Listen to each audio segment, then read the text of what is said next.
1964 एक औरत का कत्ल हुआ। 38 लोगों ने ये सब अपनी आंखों से देखा और किसी ने कुछ नहीं किया। लेकिन सुनिए, ये कहानी सिर्फ उस एक रात की नहीं है। ये असल में वो राज है जिसे हम सब अपने अंदर लिए घूम रहे हैं। तो चलिए आज इस आईने में छिपे उस तमाशाई की कहानी को जरा और गहराई से समझते हैं। जरा सोचिए, जगह है न्यूयॉर्क शहर, तारीख 13 मार्च 1964 और घड़ी में रात के 3:15 बज रहे हैं। किटी जेनोवीज नाम की एक महिला अपने घर की तरफ बढ़ रही है। तभी अंधेरे से एक साया निकलता है और उस पर हमला कर देता है। वो चीखती है, मदद के लिए जोर जोर से चिल्लाती है। उसकी आवाज रात की उस खामोशी को चीर देती है और फिर आसपास की इमारतों में एक एक करके बत्तियां जलने लगती हैं, खिड़कियां खुलती हैं, एक फिर दूसरी फिर तीसरी। पूरे 38 गवाह। सोचिए, 38 जोड़ी आंखें अपनी अपनी खिड़कियों से उस हैवानियत को देख रही थीं और किसी ने कुछ भी नहीं किया। जब मनोवैज्ञानिकों ने इस भयानक रात की परतें खोली तो उन्हें इंसानी फितरत का एक बहुत ही गहरा और कह सकते हैं डरावना सच मिला। इसे कहते हैं द बाईस्टैंडर इफेक्ट। ये एक ऐसा सिद्धांत है जो कहता है कि जब कोई हादसा होता है और वहां बहुत सारे लोग मौजूद हो तो किसी एक के आगे आकर मदद करने की उम्मीद उतनी ही कम हो जाती है। तो सवाल यह है कि उन लोगों ने मदद क्यों नहीं की? पहला बहाना जो सामने आया वो था, अरे मुझे लगा कोई और फोन कर देगा। दूसरा बहाना था, देखिए इतने सारे लोग देख रहे थे तो यकीनन किसी ने तो कुछ किया ही होगा ना। और तीसरा, ये मेरी जिम्मेदारी थोड़ी थी। अब ये सब सुनकर मन में एक आवाज आती है ना कि मैं होता तो ऐसा कभी नहीं करता, मैं तो जरूर मदद करता।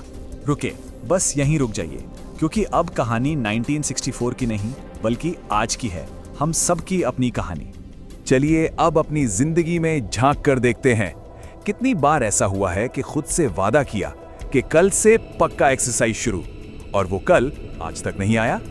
और वो एक बिगड़ता हुआ रिश्ता या वो एक जरूरी बातचीत जिसे करने से दिल घबराता है, कितनी बार उसे सुधारने का काम बाद में देखेंगे कहकर टाल दिया गया है। अपनी दिमागी सेहत के बारे में बात करने के लिए वो सही वक्त आखिर कब आएगा? सच तो ये है कि वो सही वक्त अक्सर कभी आता ही नहीं है। हमारे अंदर से एक आवाज़ आती रहती है, अरे वक्त सब ठीक कर देगा, किस्मत सब संभाल लेगी, कोई और इसे ठीक कर देगा। और हम अपनी ही जिंदगी की खिड़की से झांक कर अपनी ही तकलीफ के तमाशाई बन जाते हैं। उबलते हुए मेढक की एक कहानी है।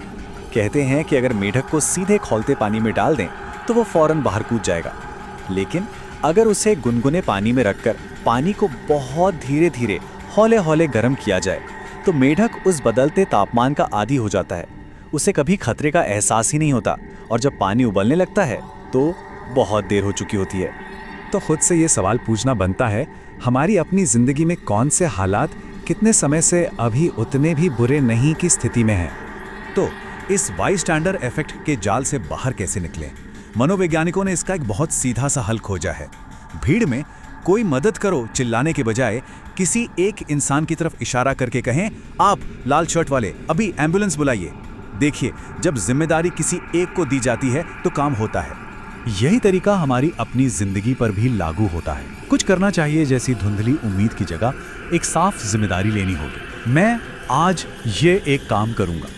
वो 38 गवाह जिंदगी भर उस एक काम को न करने के अपराध बोध के साथ जिए जो वो उस रात कर सकते थे। याद रखिए, कुछ न करने का बोझ बहुत भारी होता है। कोई सुपर हीरो बचाने नहीं आने वाला, कोई बेहतरीन पल या सही वक्त अपने आप चलकर नहीं आएगा। सिर्फ आप हैं और सिर्फ अभी का वक्त है। अपनी ही जिंदगी में एक तमाशाई मत बनिए। किटी जेनोवीज को 38 लोगों ने देखा था।